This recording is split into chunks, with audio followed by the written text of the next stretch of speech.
Առաքելական Սուրբ եկեղեցին ունի իր կանոնակարգը եւ այդ կանոնակարգը սրբագործված է դարերի ընթացքում եւ այդ կանոնակարգի համաձայն այլևս Հովանավանի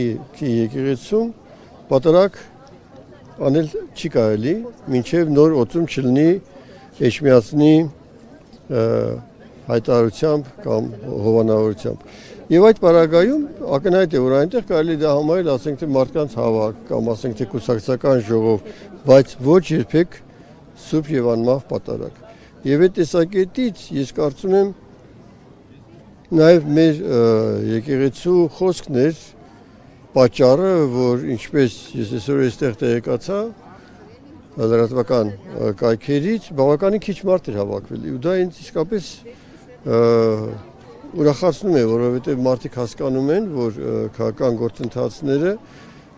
դուրս են եկել մեր իշխանության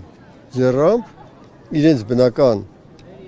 տիրույթից եւ մտել են նաեւ եկեղեցու տիրույթը, իսկ պատճառը մեկն է, որպեսզի հերթական համապետական հզոր հիմնասյունը վերացնեն, հիմնասյուն, որոնց վրա տարիներ շարունակ 30 տարի շարունակ կայացնում էր պետությունը եւ գալով 18 թվականին իրենք սկսեցին այդ հիմնասյունները խարխլել։ Բազմաթիվ հիմնասյուններ են խարխլել եւ վերջում արդեն իրենք ձեռքը մեկնում են նաեւ եկեղեցուն։ Ես կարծում եմ, որ դա իրենց չի հաջողվի եւ այն զարգացումները, որ հիմա գնում են եւ Մարտաճարում եւ Օհանավանքում, ես կարծում եմ դրա վառ ապացույցն է։